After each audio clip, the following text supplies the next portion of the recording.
नमस्कार friend, welcome back. Friends, bankers क्या 3 दिन की छुट्टी 25, 26, 27 दिसंबर डिक्लेयर हुआ था और हमारे कुछ साथियों ने छुट्टी का एंजॉयमेंट भी किया था। लेकिन कुछ साथियों को इन 3 दिनों छुट्टी के लिए भी कार्य करने के निर्देश दिए गए थे। फ्रेंड्स, जब भी बैंक्स में छुट्टी डिक्लेयर होती है तो न जाने क्यों मीडिया परेशान हो जाता है और प्रचार करने लगता है, प्रोपेगेट करने लगता है कि बैंक बंद रहेंगे। और साथ में भी जो हमारे उच्च अधिकारी होते हैं उनको दिक्कत होती है कि छुट्टी क्यों डिक्लेयर हुआ, क्योंकि वो इस ताक में रहते हैं कि इन छुट्टियों में कैसे न कैसे हम बैंक कर्मचारियों को इंगेज रखें और इनको इंजॉयमेंट न करने दें। इस बारे में अभी हाल ही में स्टेट बैंक ऑफ इंडिया की कुछ शाखाओं को ये निर्देशित किया गया कि आप 26 दिसंबर और 27 दिसंबर को आप पीएम स्वनिधि योजना के अंतर्गत कार्य करेंगे। सरकारी कर्मचारियों से मिलके इसके लोन के संवितरण की बात करेंगे। वहीं पे दूसरी जगह इंडियन बैंक ने अपने कर्मचारियों को निर्देशित किया कि इन छुट्टी के दिनों में उन्होंने 5 चीफ मैनेजर के नाम से निर्देशित किया कि आप इन छुट्टी के दिनों में किसान क्रेडिट कार्ड का रिन्यूअल, एसएमई रिन्यूअल और रिटेल लोन का रिन्यूअल कराएंगे। अब आप बताइए, अगर 5 चीफ मैनेजर्स को ऑर्डर दिए जाएंगे तो ये चीफ मैनेजर अकेले तो काम करेंगे नहीं, they will call other staff for to complete the task. यानी कि इन्हीं छुट्टी के दिनों में ये सारे कार्य संपादित किए जाएंगे। और मजे की बात, Muzaffarpur region, Patna zone, bank of Baroda के एक कर्मचारी ने इस प्रकार का एक ट्वीट किया जिसमें लिखा उसने कि पटना जोन के रिकवरी डिपार्टमेंट द्वारा मोबाइल नंबर उन्होंने खासकर से फ्लैश किया है, द्वारा ये निर्देशित किए गए कि इन 25, 26, 27 तारीख को आप फील्ड में जाके रिकवरी का काम करेंगे। उसने ये भी लिखा कि दूसरी तरफ हमारे एमडी की तरफ से मैसेज आया कि 25 तारीख को मेरी क्रिसमस के लिए बधाई दिया गया और ये कहा गया कि आप इस छुट्टी का त्यौहार का आनंद लेंगे। उसका कहना है कि एमडी महोदय, यदि हमारे लिए यही निर्देश है कि हम फील्ड में जाके काम करें तो इस तरह का विश करने की क्या आवश्यकता है कि आप क्रिसमस की छुट्टी आनंद से मनाइए। इसके साथ साथ मज़े की बात यह है कि ये भी निर्देशित किया जाता है कि आप मैसेज करिए, आप बारोवर से बात कराइए, आप फोटोग्राफ भेजिए, यानी कि आपका वेरिफिकेशन कि आप इस निर्देशित कार्य को कर रहे हैं कि नहीं। ठीक है, बैंक अधिकारी लगातार कोरोना काल में भी, कोरोना के बाद भी, कोरोना के पहले भी लगातार वर्क काम करते हैं।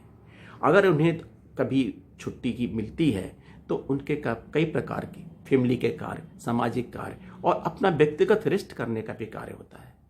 लेकिन जब भी इस तरह की छुट्टी होती है तो मीडिया के पेट में दर्द शुरू हो जाता है, उच्च अधिकारी परेशान हो जाते हैं और किसी न किसी बहाने चाहते हैं कि ये हमारे अधिकारी और कर्मचारी व्यस्त हो जाएं, लेकिन ये नहीं सोचते कि इनकी वर्क लाइफ बैलेंस कैसे चलेगी। दोस्तों, ये अनुचित है और इस बारे में न तो वित्त मंत्रालय कोई हस्तक्षेप करता है और न कोई हमारा यूनियन हस्तक्षेप करता है। यूनियन हमेशा कोई न कोई कन्नी काट जाता है, लेकिन इस पर इस प्रकार का कोई दबाव नहीं डालता है कि इस तरह के पत्र या निर्देशन न दिए जाए। ये उचित नहीं है, क्योंकि व्यवहारिक दृष्टिकोण से किसी भी अधिकारी या कर्मचारी का इस तरह का शोषण करना नहीं ठीक है। इसके अलावा एक और खबर आंध्र प्रदेश के विजयवाड़ा के ईयोर जिले से, जहां पे जब बैंक कर्मचारी सवेरे काम करने के लिए गुरुवार को काम करने के लिए गए तो उनके बैंक गेट पे कचरा डंप था। आप भी अवाक रह जाएंगे कि आपके कार्यस्थली पे, बैंक के गेट पे अगर कचरा डंप हो जाए। जी हाँ, आंध्र प्रदेश के विजयवाड़ा डिस्ट्रिक्ट में ये घटना घटित हुई। कारण कि म्युनिसिपल कॉरपोरेशन द्वारा प्रोवाइड किए गए लिस्ट के अनुसार पीएम स्वनिधि योजना में बैंक को ऋण नहीं दिया।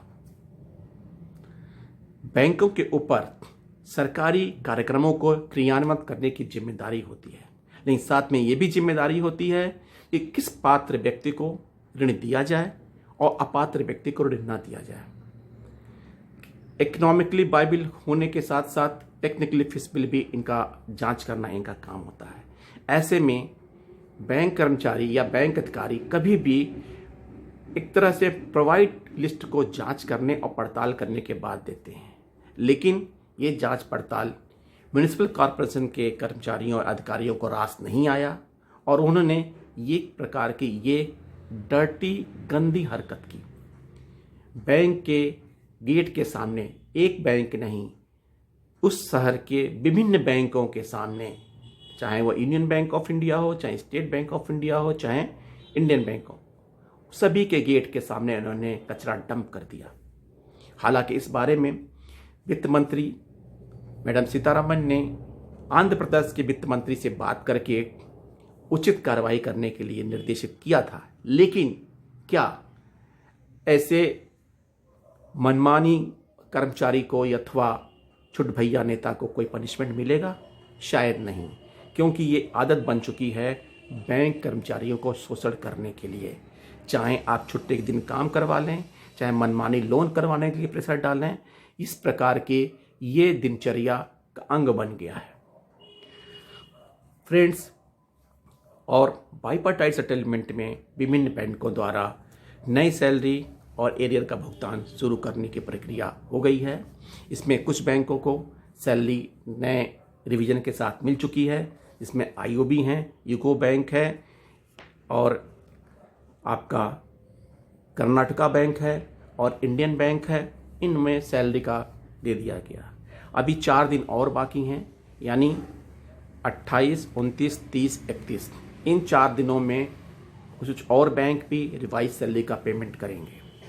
लेकिन वहाँ बात उठती है कि हमारे जो रिटायरीज एम्प्लॉई हैं, जिनका पेंशन का रिवीजन होना है, जिनको स्टैग्नेशन इंक्रीमेंट देना है, यानी उन 3 साल के भीतर जो एरियर का पीरियड है उसमें कितने एम्प्लॉई रिटायर हुए हैं, उनका फिक्सेशन कैसे करना है, उनकी सैलरी रिवाइज, उनकी पेंशन कैसे रिवाइज करनी है, इसके बारे में अभी कोई भी ठोस बात किसी बैंक से पता नहीं चली है।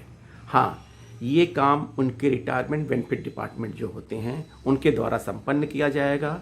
उनका डाटा कलेक्ट किया जा रहा है और ये उम्मीद की जाती है फरवरी नहीं, मार्च तक इन्हें नई रिवाइज्ड पेंशन मिलने की संभावना है और जो उनका एरियर उसके हिसाब से बनता है भी भुगतान करने की संभावना की जाती है। फ्रेंड्स, आज की वीडियो में इतना ही। नए अपडेट के साथ पुनः, तब तक आप खुश रहिए, हेल्दी रहिए और एंजॉय